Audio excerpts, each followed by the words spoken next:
Hi, everyone. Good afternoon. My name is Caroline, and this is the Daily Catholic Bible audio reading video series.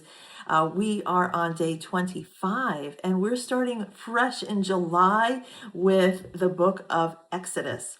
So we're going to read today Exodus chapters 1 and 2. We have just left Genesis, the book of Genesis. If you have not watched yet the videos on the book of Genesis, the various chapters, with the commentary for each chapter, please go back and do so. I'll have the links within the description, and also with playlists, so you can go back to the entire series. We also have on YouTube, or I also have on YouTube, the recap of the book of Genesis, part 1 and part 2. I just uploaded those in the last couple of days. You can also check those out. If you want to learn more about Genesis, I really do encourage that, because I do read from the chapters, and we have the commentary, and then the recap sums up everything from Genesis chapters 1 through 50. We're starting today with Exodus chapters 1 and 2, and we will start to leave Abraham and talk about Moses and the rest of the Israelites, the descendants of Abraham. So with that, I'll also put in the description the timestamps, so we'll have the introduction leading into this reading now of those two chapters, followed by the commentary. And I'll put timestamps in because some people do want to listen to the entirety. Some people want to just get the reading. Some people want just the commentary. So you can skip throughout depending on what your needs are. You can go about your day and just listen to the whole thing. I encourage that. It's great Bible study. But I'll put those timestamps in the description. So with that, I'm going to get started and just start reading Exodus chapter 1. These are the names of the sons of Israel who came to Egypt with Jacob, each with his household: Reuben, Simeon, Levi and Judah, Issachar, Zebulun and Benjamin, Dan and Naphtali, Gad and Asher. The total number of people born to Jacob was 70. Joseph was already in Egypt. Then Joseph died, and all his brothers died, and that whole generation. But the Israelites were fruitful and prolific. They multiplied and grew exceedingly strong, so that the land was filled with them. The Israelites are oppressed. Now a new king arose over Egypt, who did not know Joseph. He said to his people, "Look, the Israelite people are more numerous and more powerful than we. Come, let us deal shrewdly with them, or they will increase, and in the event of war, join our enemies and fight against us and escape from the land." Therefore they set taskmasters over them to oppress them with forced labor. They built supply cities, Pithom and Ramses, for Pharaoh. But the more they were oppressed, the more they multiplied and spread, so that the Egyptians came to dread the Israelites. The Egyptians became ruthless in imposing tasks on the Israelites, and made their lives bitter with hard service in mortar and brick, and in every kind of field labor. They were ruthless in all the tasks that they imposed on them. The king of Egypt said to the Hebrew midwives, one of whom was named Shiphrah and the other Puah, "When you act as midwives to the Hebrew women and see them on the birth stool, if it is a boy, kill him, but if it is a girl, she shall live." But the midwives feared God. They did not do as the king of Egypt commanded them, but they let the boys live. So the king of Egypt summoned the midwives and said to them, "Why have you done this and allowed the boys to live?" The midwives said to Pharaoh, "Because the Hebrew women are not like the Egyptian women, for they are vigorous and give birth before the midwife comes to them." So God dealt well with the midwives, and the people multiplied and became very strong. And because the midwives feared God, he gave them families. Then Pharaoh commanded all his people, "Every boy that is born to the Hebrews you shall throw into the Nile, but you shall let every girl live." Birth and youth of Moses. Now a man from the house of Levi went and married a Levite woman. The woman conceived and bore a son, and when she saw that he was a fine baby, she hid him for 3 months. When she could hide him no longer, she got a papyrus basket for him and plastered it with bitumen and pitch. She put the child in it and placed it among the reeds on the bank of the river. His sister stood at a distance to see what would happen to him. The daughter of Pharaoh came down to bathe at the river, while her attendants walked beside the river. She saw the basket among the reeds and sent her maid to bring it. When she opened it, she saw the child. He was crying, and she took pity on him.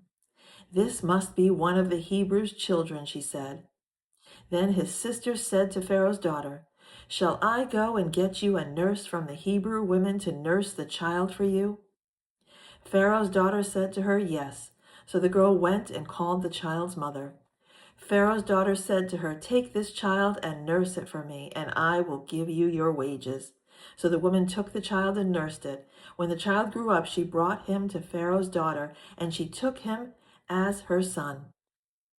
She named him Moses because she said, "I drew him out of the water." Moses flees to Midian. One day, after Moses had grown up, he went out to his people and saw their forced labor. He saw an Egyptian beating a Hebrew, one of his kinsfolk. He looked this way and that, and seeing no one, he killed the Egyptian and hid him in the sand. When he went out the next day, he saw two Hebrews fighting, and he said to the one who was in the wrong, "Why do you strike your fellow Hebrew?" He answered, "Who made you a ruler and judge over us? Do you mean to kill me as you killed the Egyptian?" Then Moses was afraid and thought, "Surely the thing is known." When Pharaoh heard of it, he sought to kill Moses. But Moses fled from Pharaoh. He settled in the land of Midian and sat by a well. The priest of Midian had 7 daughters. They came to draw water and fill the troughs to water their father's flock. But some shepherds came and drove them away. Moses got up and came to their defense and watered their flock. When they returned to their father Reuel, he said, "How is it that you have come back as soon as today?" How is it that you have come back so soon today? They said, "An Egyptian helped us against the shepherds. He even drew water for us and watered the flock." He said to his daughters, "Where is he? Why did you leave the man? Invite him to break bread." Moses agreed to stay with the man, and he gave Moses his daughter Zipporah in marriage. She bore a son, and he named him Gershom, for he said, "I have been an alien residing in a foreign land." After a long time, the king of Egypt died. The Israelites groaned under their slavery and cried out. Out of the slavery, their cry for help rose up to God. God heard their groaning, and God remembered his covenant with Abraham, Isaac, and Jacob. God looked upon the Israelites, and God took notice of them. That's the end of chapter 1 and 2. And we start off with the names of all of the tribes of Israel. We have all of the names here. We see that Joseph was already in Egypt, and then Jacob and all of the rest of the brothers all went to Egypt because of the famine. And after having learned that Joseph was still alive, from Genesis, that they would all go and survive this famine in Egypt. They are in Egypt now. We see that they have greatly multiplied. God has blessed them exceedingly. They are in the land of Goshen. They are tending their own flocks. The first Pharaoh had given them this land. Joseph was an official of Pharaoh at the time. And so he was a very important man, and the Israelites were treated very well by that Pharaoh and all of Egypt. There we did see grumblings in the time of the famine in Genesis, where there would be a rising jealousy and envy of the Israelites. The Egyptians, having suffered through the famine, had given up their land. They had given them their own selves to be slaves of the Pharaoh. And so we see that jealousy ending in Genesis, and now we pick it up in Exodus. We see that the Egyptians become more and more fearful of the Israelites. They're growing and they're multiplying so quickly and so much that the people and the Pharaoh himself, the new Pharaoh, who followed the old Pharaoh, he thought these Israelites could rise up against us and join our enemies. And then what will happen to us, right? And the people had just gone through this famine, and they're seeing the Israelites succeeding and multiplying and doing well. They're in the land of Goshen there. And so they all devise this plan. The Pharaoh devises this plan and pushes it on to the other Egyptians to oppress the Israelites. And they set up taskmasters. The Pharaoh had set up taskmasters. He had set up this manual forced labor on the Israelites. And notwithstanding all of that, they still multiplied. They still did well. They were exceedingly blessed by God. And so Pharaoh then says to the midwives of the Israelites to kill all sons that are born to the Israelite women. These midwives are afraid of God, and they say, they come up with a lie to Pharaoh to get out of that. And then Pharaoh says he will have the newborn boys thrown into the Nile River upon birth, and to save only the daughters.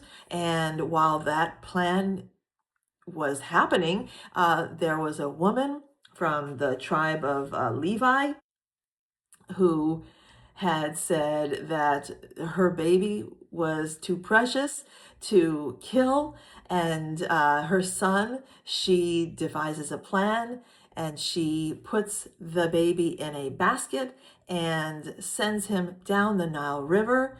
The Pharaoh's daughter sees this baby floating in the river in this basket and decides with pity that she will keep him as her own son, and she names him Moses. And Moses was a beautiful child. We see that in the Bible. And she was seen. She saw obviously this baby, beautiful baby. She will take him as her own son. But it doesn't say it specifically in this Bible verses here, the Bible verses here. But Moses grew up, notwithstanding that he was Pharaoh's daughter's son, adopted son. He knew that he was an Israelite. So we don't really see a lot of detail around this, but he knew that he was an Israelite, and he took pity on the harsh conditions of the slaves, the Israelite slaves. He killed one of the taskmasters. He had tried to break up a fight between two fellow Israelites, and they, pushed back on him. Who are you here? And he became afraid. So, it was him taking it upon himself to save the Israelite people, right? He kills a taskmaster, tries to break up fighting amongst the Israelites. He knows that they are his people. And so he becomes afraid after having killed the taskmaster. He knows that the Pharaoh will kill him, and he flees to Midian. So we see this sort of setup where Moses enters the wilderness, right? He runs away. He's tried to take it upon himself to save the Israelite people, and he flees to Midian. He joins the family of a shepherd in Midian. And it's important to note with Midian is, they're also Israelites under the family of Abraham's second wife. He had a second wife. I think her name was Zilpah, if I remember right. But she was Keturah. I'm sorry, Keturah. Zilpah was another wife. Some of these names. But so Abraham, after Sarah died, he marries Keturah, and she gives him children, and they have Midian. And so while not in the line for the covenant of Israel, right, and the Israelites, they are still under the line of Abraham, right, through a separate line. And so we see that Moses is given in marriage, one of the daughters of this Midian shepherd is given to Moses to marry. Her name is Zipporah, and we see that she bears a son who she names Gershom. Moses says, "I have been an alien residing in a foreign land." That's what Gershom means as a name. So we see that the Pharaoh that had caused all of this pain and misery and toilsome forced labor on the Israelites. He dies at the end of chapter 2, but the Israelites are groaning under this slavery. And if you remember anything from Genesis, God tells Abraham that the Israelites will become slaves in a land not their own for 400 years, and then after 4 generations, 40 years, he will take them into a promised land. And the promised land is the land of Canaan. This all goes back to Genesis. And so we see that, and we leave off in chapter 2, that God remembers his covenant. He remembers what he had promised Abraham, and he is looking upon the oppression of his chosen people, the Israelites. So we'll leave off there and carry on tomorrow, day 26, with starting at chapter 3 in Exodus. So there was a lot to unpack, even in those chapters. But how interesting that it takes you all the way back to Genesis. The bits and pieces take you back through Genesis, right? The promise, the covenant, the Israelites, the separate line under, Keturah and Abraham, but all Abraham's descendants. And God's promise that the descendants would be as numerous as the stars and as numerous as the sands that could not be counted on the earth. So very interesting. I hope that you enjoyed this short Bible reading and the commentary with the highlights and important points to remember as we continue on through Exodus. I hope that you all have a good rest of your day. Please leave me comments, like, subscribe so that you can get notifications for our future videos. Thank you and take care.